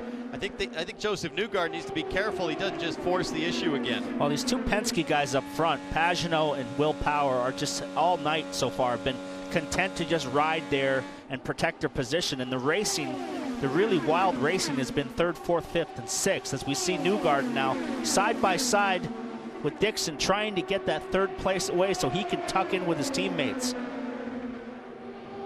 Right behind them, there's Takuma Sato in the blue and white car, the Indianapolis 500 winner. Then it's Rahal and Chavez behind them. All right, let's go through the field and catch you up on the stories, and we start with Marty Snyder. Kevin, there's 11 cars in the field now, 12, but it's awfully racy here at Texas. Will Power leading out front, been the dominant car all evening long. They have not made one adjustment on that 12 car today, chassis-wise, and it's a home race for his wife, Liz. She's from Plano, Texas, about 45 miles east. They had a family reunion on Thursday. He'd love to win for the family today, Jan. And teammate Simon Pagenaud right behind. Again, he has been instructed, and he likes the idea of tonight just following right behind his teammate. And you can see that Scott Dixon is kind of mixing up right now this Penske party. Pagenaud happy right behind Scott Dixon as he's getting pressure from behind from Joseph Newgarden. The biggest concern for Dixon at the moment, he cannot see his pit board. They've now put a strobe light to help him. Behind for Newgarden, we've talked about the fact that he is the one of the Penske drivers that's had the most trouble with blistering. So if he's running higher, that should protect the right front tire a little bit more. Marty? And Jan, the Indy 500 winner, Takuma Sato, back there in 5th, getting a little racy. This is the same chassis he won the Indy 500 in, and he certainly would love to get it back to victory lane here at Texas this evening. Very reminiscent of his Indianapolis run. Very quiet all day long, but all of a sudden, here at the end, there he is with a shot to win it. Katie? And how about this run for Gabby Chavez in 6th, coming off his 9th place Indianapolis 500 finish. Remember, this team is building itself completely from the ground up. When I talked to Gabby earlier today, he said it's been difficult because nobody on the team has ever worked with the Chevy Aero kit, but they're proving themselves today. Marty? Graham Rahal back in 7th. He gave up that position to Chavez just a moment ago, so he did fall back one more spot as we ride on board with Graham right now. He told us a moment ago, I haven't been aggressive enough and timed my passes correct. We'll see if he can do it in the second half of this race here, Katie, trying to get his 3rd straight win in 2016 and his 2nd straight here at Texas. Well, Marty, we saw before that red flag how choosing not to pit could have changed the entire course of Max Chilton's race. When I talked to him about this race today at Texas Motor Speedway, he said he can take a lot from Indianapolis that he learned. For example, he really learned how to defend that inside line as you see him trying to go for a pass on his teammate there, Jan. And Connor Daly is trying to close that gap to back up, but the gap is large for Connor Daly. He said he needs to trim, because you can see if he can't trim, he needs to stay in a group. That's how he's gained all his positions tonight, is staying in the groove in the draft, and he doesn't have it right now. 9 on the lead lap. That's Connor Daly in 9th. That's Through the Field. Great work brought to you by Rain Guard Water Sealers. And this is the Rain Guard Water Sealers 600 at Texas Motor Speedway. It has been a wild one tonight. And right now, it's Team Penske out in front. Chevy with Will Power and Simon Pagenaud, then the Honda of Ganassi, Scott Dixon, another Chevy with Joseph Newgarden, and then Takuma Sato as we watch this battle continue for 3rd. Newgarden had a big run on Dixon. He was pretty much clear of him, Townsend. He could have slammed the door on him and closed him off, but he decided to give him room, and Dixon came back around. Don't think Newgarden wants to run low. He had a chance, as you said, Paul, to take the inside line, but he just seems to like it up high. Now he runs low back there in traffic behind Dixon. So Newgarden pretty much the most liberal in exploring the high line, but again, it puts the demand on the tires, and there he goes again. Now remember, we're going to pit in what, 3 laps? 3 laps till that competition yellow, so maybe Newgarden's really not concerned anymore about the blister. And great to see Clint Boyer is watching. Hello, Clint. I watched some of your broadcast today at the Xfinity race. You guys did a great job. I enjoy Clint Boyer. He has great personality. I love watching him. Today, the NASCAR broadcast had all active drivers calling the Xfinity race. So you watch your tone. Well, I wanted them to do well, just not too well. Watch out, us drivers are trying to take your job. Oh boy, look at Marco Andretti back there desperately working to try to get his lap back. He seems to be getting better. Unfortunately, that competition yellow is about to hit. 1 lap to go, I think. And Newgarden has finally cleared Scott Dixon, so we got now Penske 1, 2, 3 with 3 to go before the competition yellow. And it can't come soon enough for Connor Daly because he's about to go a lap down right up there in front. So he fell off the draft and they're already coming around to lap him. I think Will Power is pretty smart in this race, guys. We haven't talked much about our leader. All the chaos is behind you. Yep. Stay out front and enjoy it, and that's a smart place to be. Will Power is fast and loves that good view. That's Ed Carpenter up in front, not Connor Daly. And Ed is many laps down, 14 down after they made repairs. But as he mentioned, he was able to pick up several positions for owner points and is in line to finish 12th right now. That's Team Penske and what they've been able to do. Power was the best qualifier for the team, the best for Chevy. 9th, they have raced so much better. They are 1, 2, 3 right now. Well, first car to peel off before the competition yellow is Joseph Newgarden, and I do not understand this strategy at all. Has to be a vibration. And there's the, that's terrible. He got the yellow before he got to the line. The reason that he's in pit lane is because they have had blistering before other cars, and for safety purposes, and I can see that he does have blisters on the right front, not to the same degree that he has before, but for safety concerns, they want to be sure that Joseph Newgarden at 6.5 seconds does not run into problems. The yellow came out, Jan, before he got to the line, so I think he might have got screwed on this deal. No, the pit commit line is on the back straightaway, so he should be okay. Once you're past the pit commit line on the back straight. The last time he pulled out onto the front straightaway. That's because he didn't want to be sitting in pit lane. I think they may have pulled a fast one, because if you can get into pit lane and beat the pit commit lane, and then the yellow comes out, that actually will work in your favor. He stays on the track now while everyone else peels off. That's a great point. They knew when the yellow was coming. When do you ever know when a yellow is coming? Yeah. Until today. So very clever strategy. If he got there before the yellow, he is clear to pit. It's a great point, Jan. I'm going to guess there's going to be some arguing about this. Well, in the end, you know, it's not going to matter that much in that you're going to have 20 laps to go on the final stop, right? We're at 190, so they'll restart, say, around 195. That'll get us to 225. Maybe what they'll do is go yellow for I don't know, they wouldn't go yellow for 30 laps. So there's going to be a restart. Hey, he's just been told by IndyCar officials, there's a big argument going on right now, saying you have to come in, this is Joseph Newgarden, and pit again and take service. Their response was, hey, no one told us it was going to go yellow. We were free to do that. So there's a disagreement, but IndyCar right now is saying, no, no, no. You knew a yellow was coming, you tried to take advantage, and we're putting you back. Here would be my understanding of that. It said mandatory pit stop. So if you choose to come in before that, you're doing that on your own.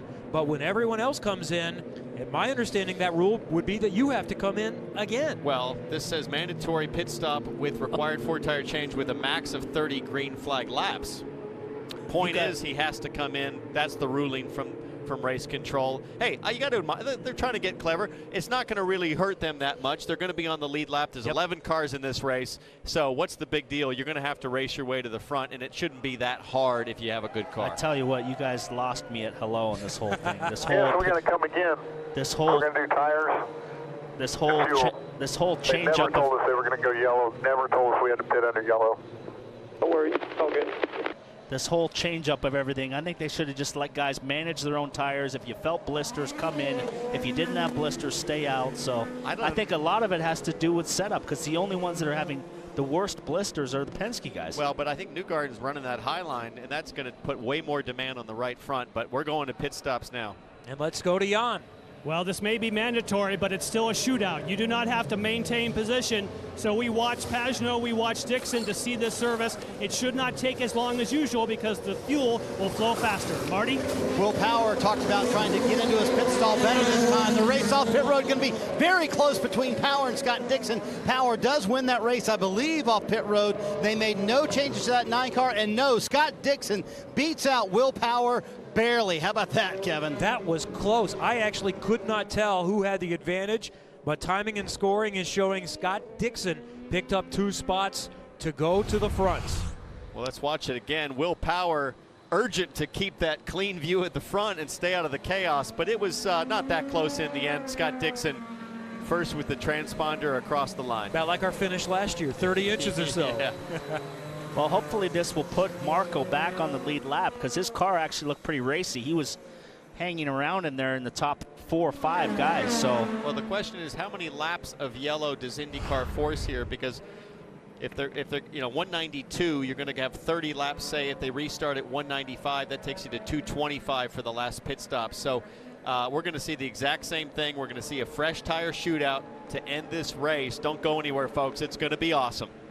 So one more pit stop is coming and another restart from Texas Motor Speedway with Scott Dixon in front.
Formula One is on NBC. Raikkonen, Hamilton, Vettel, so many contenders.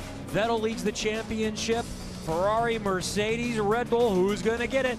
Life at the speed of F1, the Canadian Grand Prix tomorrow at 2 Eastern on NBC, and a re-air of qualifying right after we're done tonight here on NBCSN. Down to Jan. And they're about to go back to green, but Tim Cindric said we could get a quick word in. What was the issue there? Looked like you pulled some clever strategy, but then IndyCar said, no, you can't do that. Why? Well, they never told us, number one, that they were going to go caution. They told us that we're going to run 30 laps maximum on tires, 30 laps of green. So we figured that we could come in that lap. We had no idea they were going to throw a caution for it. They never told us on IM. They never told our spotters. They never told me.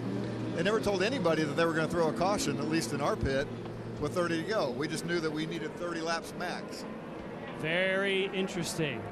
And to Tim's point, remember I was asking the question about the yellow because the exact wording did not include the word yellow. So well, I'll tell you what, where guys, that's coming from. It really doesn't matter because they all know now, and they're all going to have one more stop with fresh tires to the end. So right now, this is about how do you practice that final restart that's coming.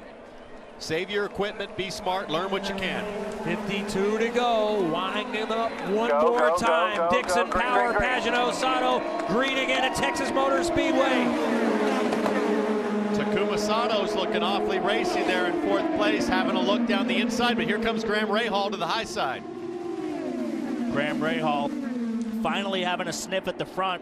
He's been running, biding his time. He says he's got a pretty good car. He just needs to make better timing passes, time it up better. So he backs off a little bit there, but he's going to get swarmed here by Joe Newgarden, who's now working his way back from that penalty. But Will Power went back to the front around the outside on Scott Dixon. There's Newgarden making his way back to the front. He's using the high line. He's been the highest of anybody running. He's got blistering problems, so he's trying to open up that corner and not use the tire as hard, but it hasn't helped. Will Power has led 137 laps. He's back in front now, and they're side by side for second with Pagenaud in the white and black car, number 1 on the outside. Hondas were so strong in qualifying. They were 1 through 8. They had the speed, looked like they had Chevy covered, but the Penske guys have found something with their setup and race trim, and they have steadily worked their way to the front. And PT Will Power did not want to sit in second very long. In fact, they know their teammate Simon Pagenaud trimmed out a little as Dixon wants the lead back, getting a little dicey for that lead, but he did not trim out. He said, we don't need to trim our car out, speaking of Will Power, because we'll be out front. He didn't count on losing the lead on pit road, so he desperately wants to keep on a hold of that lead just because of where they are downforce-wise. It's getting really racy, guys. These guys are racing like it's the last. Oh! That's a little bit too high on that line, Joe. Joseph Newgarden, 3 wide and 3 and 4. I'm not sure you needed to do that then. Long way to go still. Long way to go. We still got 47 laps to go, so.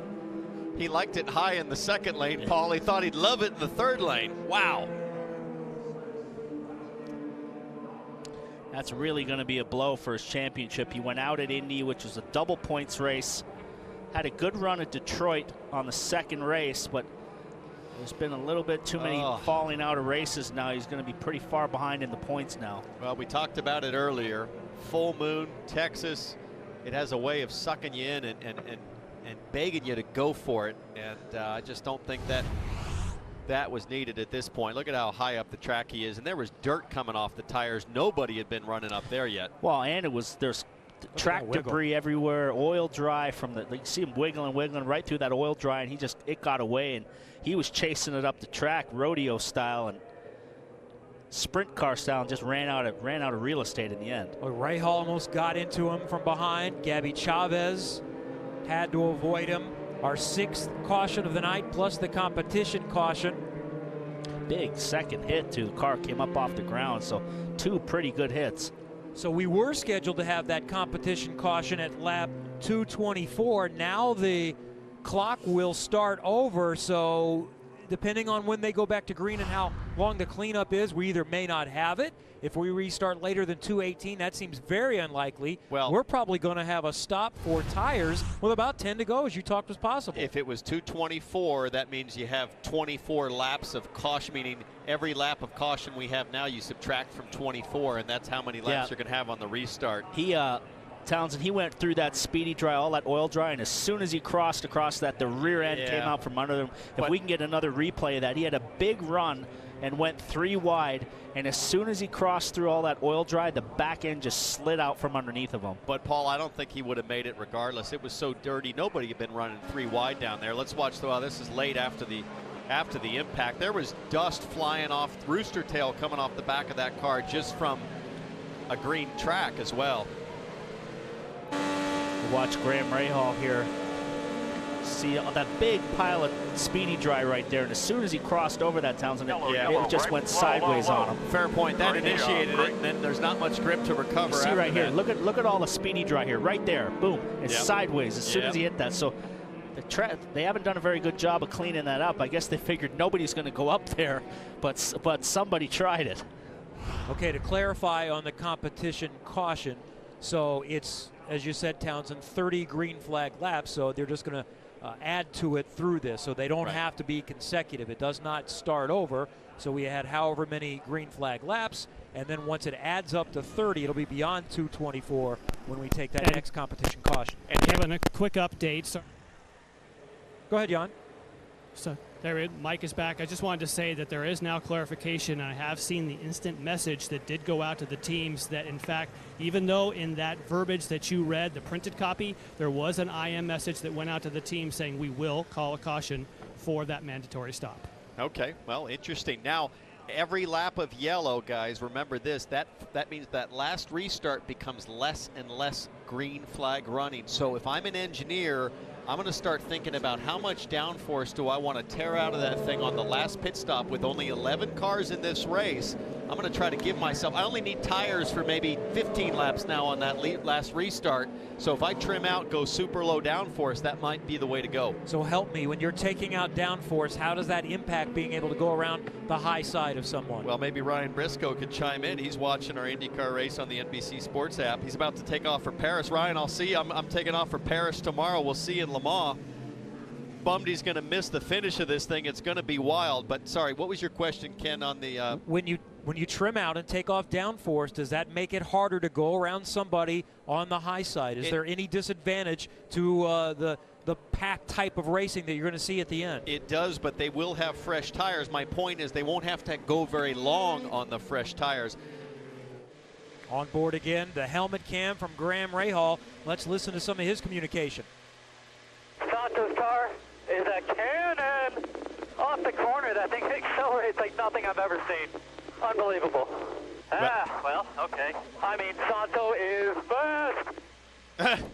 Well, it's a cannon, but we don't know what the downforce comparison. To the point we just had, Sato might already be more trimmed out than Graham Rahal, so maybe Graham's guys start thinking about making a change. Remember, he's pretty good at predicting things at this race. Before last year's race, he said, I've got a rocket ship, and I'm going to the front, and he did.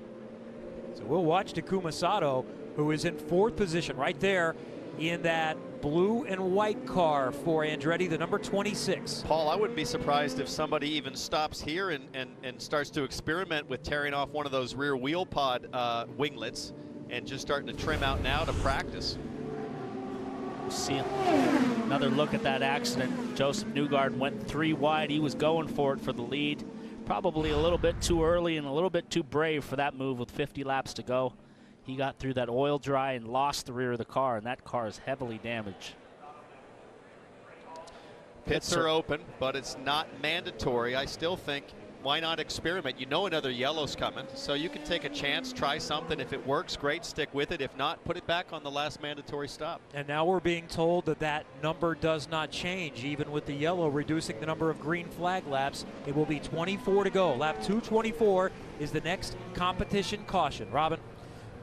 Joseph Paul Tracy was just saying he loved going 3 wide, going high, but it looked like the oil dry got you. Bad decision. That's definitely a bad decision. It seemed okay, and then I think he might be right with the oil dry. Some of those strips that they had up top, it just got loose. You know, it's hard to tell if that's what it was or not. Probably going 3rd lane was not the right idea. You know, I was trying to just get some space with Dixon. I didn't know exactly where he was going to go. You know, I probably could have backed out of it sooner and realized it's not going to be good up there. So it's my fault. You know, I feel bad for the guys in the number 2 car. I think with everything we've been doing, Humming Verizon on the vehicle with us, we've had fast cars. It's, you know, it's always a shame when you make a mistake for your guys. So I put that on me. You know, I'm just trying to race hard, and third lane wasn't there, so we didn't have it tonight. We talked before the race, and you went from 17th to 2nd, just like that. Yeah, I mean, there was a lot of ups and downs this race. Our car was awesome. You know, right in the beginning, you could tell it was really good, and we could get through the field quickly. And then we had some sort of miscue with the pit lane again. I don't know. We've been fighting some issues with that. Ever since the GP of Indy, we've been fighting some issues. So we've been trying to figure that out. And then we had a couple different tire deals we were working through. So it was up and down. But then once we got those items sorted out, I thought we were really good at the end. Thanks, brother. Got it right. Kevin? All right. Thank you, Robin. The full moon is out. We're down to 11 cars and only 9 on the lead lap. But the racing has been fierce at Texas.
Ready for another restart at Texas Motor Speedway. 208 complete.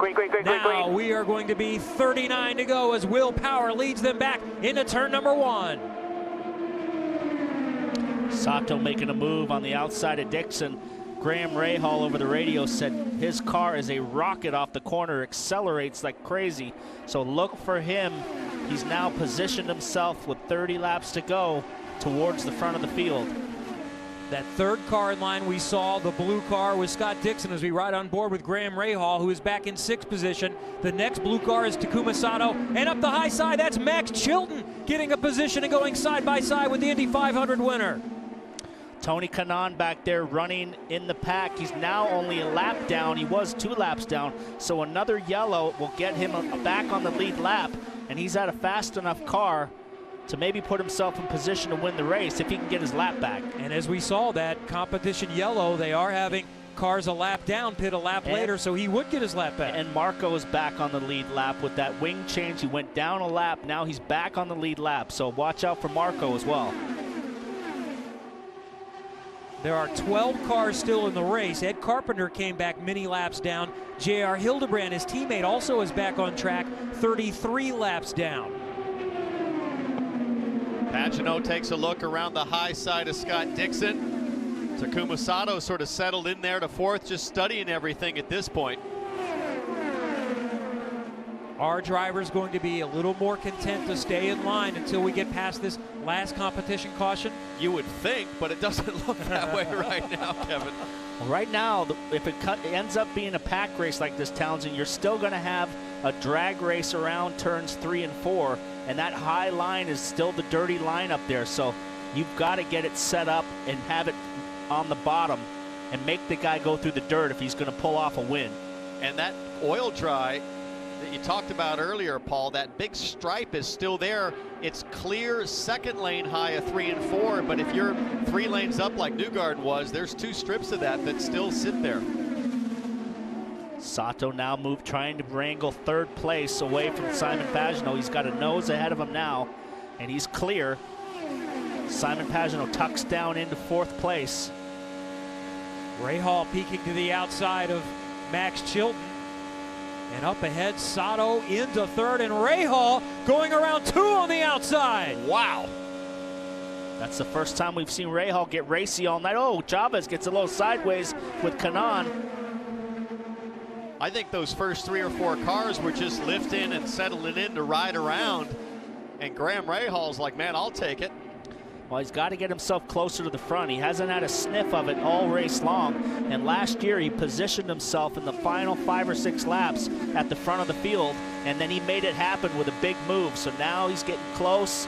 He can feel that he's got a chance at winning. I saw Graham Rahal just make an adjustment on the wheel to his mapping. Fuel shouldn't be an issue. Think about this for a second. All the Hondas that blew up at Indianapolis, it wouldn't surprise me if they've turned themselves down for the start of this race, but there's more in the bag for the end of the race, and they might be going for it. We haven't seen one blow up tonight. We saw one blow up at Detroit last weekend with Hinchcliffe, so they have had their engine sorted out tonight. Maybe just turned down a little bit, and there's always a little bit more to push the limit, so that might have been what Graham Rahal was adjusting. Look at Sato. There. Sato now moving on Scott Dixon for 2nd place.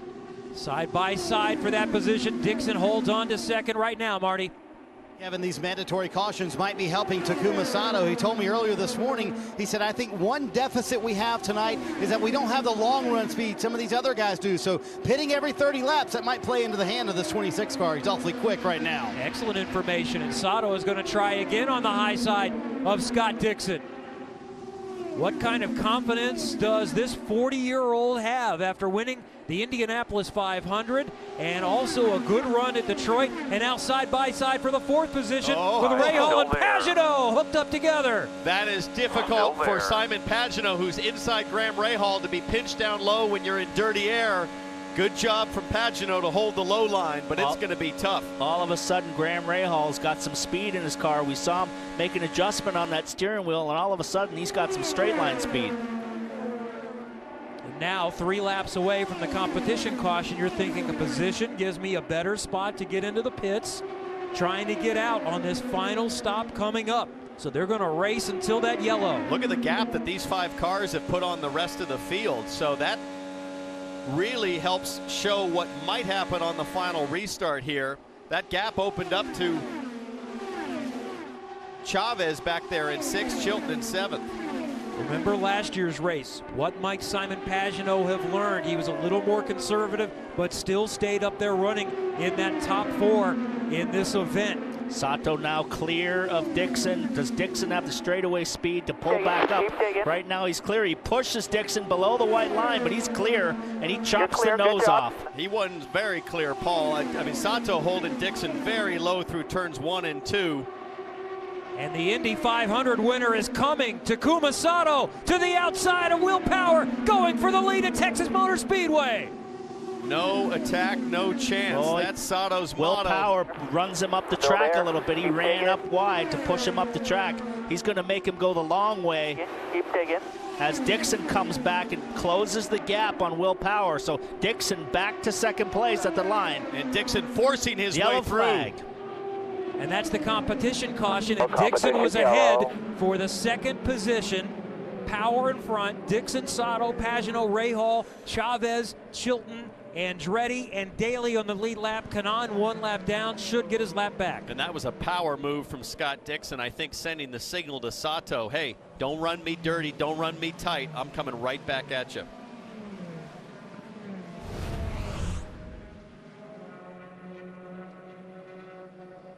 And that could be a finish right there. He was coming to the competition caution, and he closed the gap and used the draft. But that's what it's going to take when we come to the checkered here.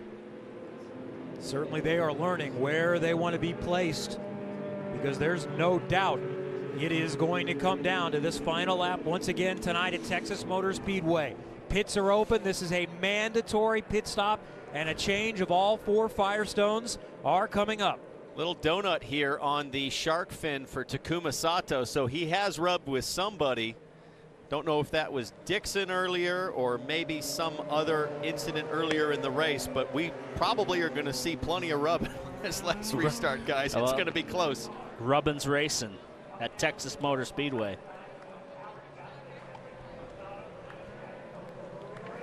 Let's go ahead and send it to pit road. Here they come, Jan. And let's set the framework for what's going to happen. Scott Dixon and Will Power are pitted right next to each other. They will come to their boxes about the same time. For Scott Dixon, they're not expecting to make any changes, but this race off pit road and track position is going to be critical. So we'll call Dixon in, and we'll get it to Marty to call both if he called from the 12. Marty. And for some of those guys, they saved a little bit more fuel. You see Will Power's team putting fuel in. They're getting about 2 seconds. All they have left on the 12th car are sticker tires. Meanwhile, Takuma Sato did not need any fuel. He will come off pit road in 3rd. They had scuff tires for Sato, and they gave him an air pressure adjustment to help him with a shorter run, Kevin. And this time, Power beats Dixon by, it looked like, about a yard or 2. Sato out 3rd. Pagenaud, Chilton picks up a couple of spots. Graham Rahal looked like they might have been making a downforce change, because that was an extra long pit stop. Not sure if there was an issue or if they just decided to try to trim out and find him more straightaway speed. Here's the shot from the line. With this amount of laps, as we see Will Power comes out with a nose ahead, and Sato right there. Close stops for all these guys, but I would think that if Rahal's going to have a chance at winning this race, he's going to need to trim out a little bit more, and they probably decided to go for it. Sato was very close to beating out Dixon for 2nd, but it will be Power, Dixon, Sato, and then I think Pagenaud next. And guys, what happened to Graham Rahal is he stalled the car leaving the pits, and that's why he lost all those spots. Lost those spots there for Graham Rahal. But he's still in this with only now 10 on the lead lap. I'm taking a look at the right rear tire changer there for Will Power, and he's going to do a good job to try to get the air hose out of the way. That's good sportsmanship on pit lane from Team Penske. There's the right front guy trying to help out. So you remember a few years ago it got dirty there in Sonoma, but clean running on pit lane, that's good to see.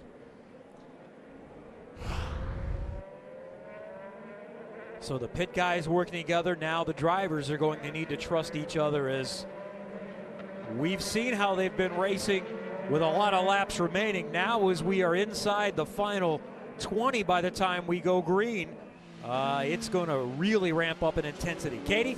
Well, Kevin, Tony Kanaan may be the most hated man in the Verizon IndyCar Series right now. And just before he came in for the stop, he and Chip Ganassi were debating about the downforce level. Chip wanted to take it out and give him low downforce. TK wanted more downforce as you see them adding it. Tony won that fight, Kevin. Wow. Kanaan back on the lead lap. He's running in 10th, but we know he's got a quick car. He's been running at the front all night. How many will he get past here now that he's fighting for that lead? Well, he's got a chance to go for it. He was 2 laps down with 50 laps to go, and with these competition yellows, we're coming to green now. Now he's back on the lead lap, but he's got to catch the pack. He's all the way at the other end of the track right now. Inside 20 to go. We'll go green again this time with 19 left in the Rain Guard Water Sealers 600 at Texas Motor Speedway. Power, Dixon, Sato, Pagenaud, and Chilton back through the gears. Not sure if Power went early or if Dixon just got caught out, but Power had a great jump there. Tony Kanaan was coming at the back of the pack at full speed already, so he might hang on to the draft here. He was already up to speed when those guys were going, and you see Tony Kanaan coming up on the tail of the pack there.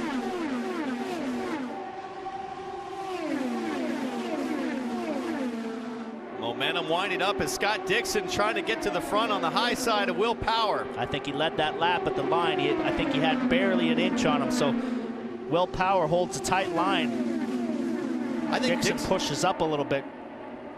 Dixon might feel like if I can get in front of Will Power, he hasn't had much experience running in dirty air. He's led so much in the second half of this race, but now everybody else is caught up. Here comes Pagenaud and Sato. There are 70 IndyCar wins combined by those two running side by side, and now Dixon scoots in front, but Power is not going to give it up, and they're side by side in the second row too.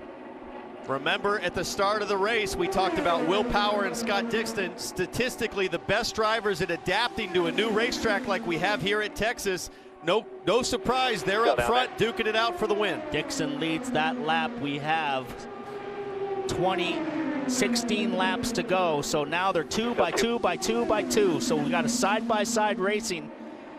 Will Power protecting the bottom and making Scott Dixon go the long way around. And that's Max Chilton there on the bottom side of row number 2 in the number 8 car. This looks like a formation lap. At 220 miles per hour. Hey, look at Marco Andretti on the outside going 3 wide. Oh, didn't work for Newgarden. Marco Andretti has to check up big time. He had a huge run and he had to go for it to try it. Oh, guys getting pushed down to the apron. Marco Andretti lost a lot of speed, but he looks like he's got a racy car right now. And that at the back of the field, that's Chavez and Graham Rahal facing each other again, but the action is tight all over the place. Here's 3 wide going into turn 1. They opt for 2 wide. You wouldn't think 10 cars could put on a show, but they're doing it here tonight at Texas. Inside 15 to go, and still side by side up front with Scott Dixon just nosing in front. Here comes Takuma Sato again. The guy who's coming is Tony Kanaan. He's already up to 5th or 6th place now. He was way off the tail of the pack when they went to green, and look at this. He's right in the pack now. All of a sudden, that higher downforce call looked like a smart decision from Tony Kanaan. Look at that Firestone data, wide open, 4th gear, 5th gear. Gonna look high. He's got to time it all up. He's got a little bit more downforce, these guys, and he's got to do the over-under and stay wide open. You know, with this 2x2 racing, this reminds me a little bit of like Daytona or Talladega in the Cup car, that you have a hard time if you're faster finding a spot to go. That's the problem for Tony. When they run side by side, there's no way to get by, even if you have a faster car. So he's got to get guys to either move up off the bottom and get a run on the bottom, or just go for it and go for the 3 wide. They keep fanning out a bit, flirting with 3 wide, and then wisely going back to 2 wide for the corner. But I think we're going to see something go crazy here.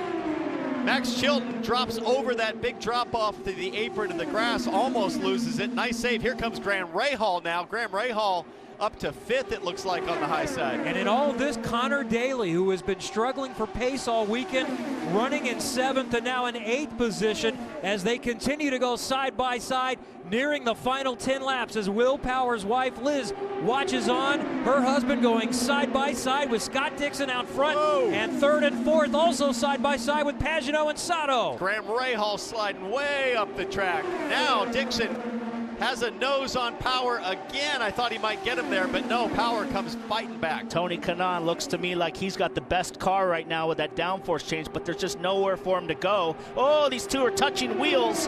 Pagano and Sato touching wheels on the front straight. How do you guys do this? We don't anymore. I'll tell you what, one guy you're not going to scare to back out is Takuma Sato. He is as fearless as they come. Simon Pagano trying to hold him tight. This is crazy. Well, they're as close as they've ever run tonight. It looks like a formation lap for a sprint car race. These two guys are touching wheels again. Sato slides up the track and Kanaan slices down the inside. That's the move Tony Kanaan needed to challenge for the win. Here comes Graham Rahal looking at Sato, but now I think Tony Kanaan has the space to try to fight for this thing to the end. 8 laps to go, 7 at the line. So Kanaan's in that second NTT Data car. That's him on board right now, battling for third position, but it's 3 wide. 3 wide now. And he made it. Sato made it. Sato hangs tough on the outside and shoves out Simon Pagano back to 5th place.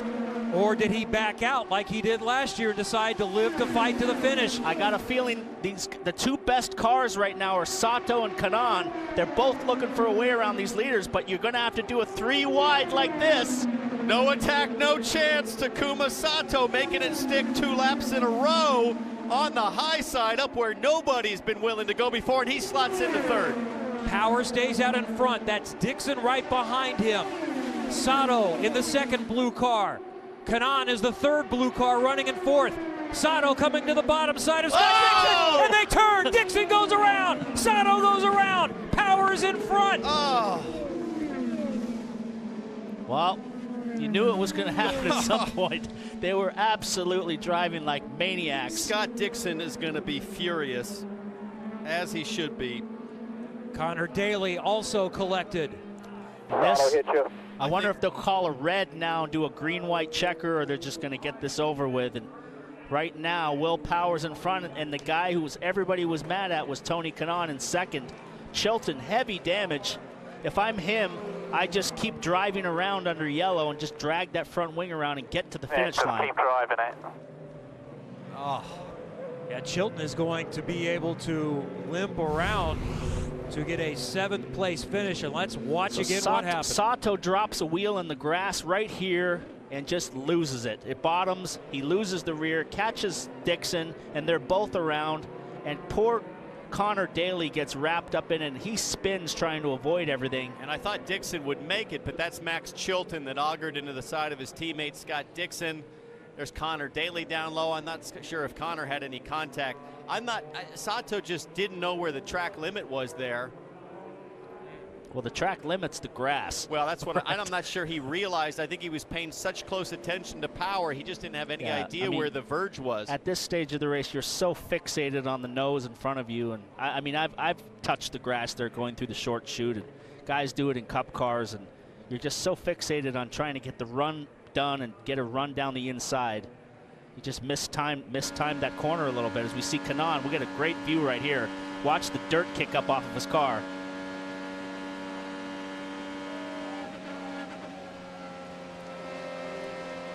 And it happens that quickly.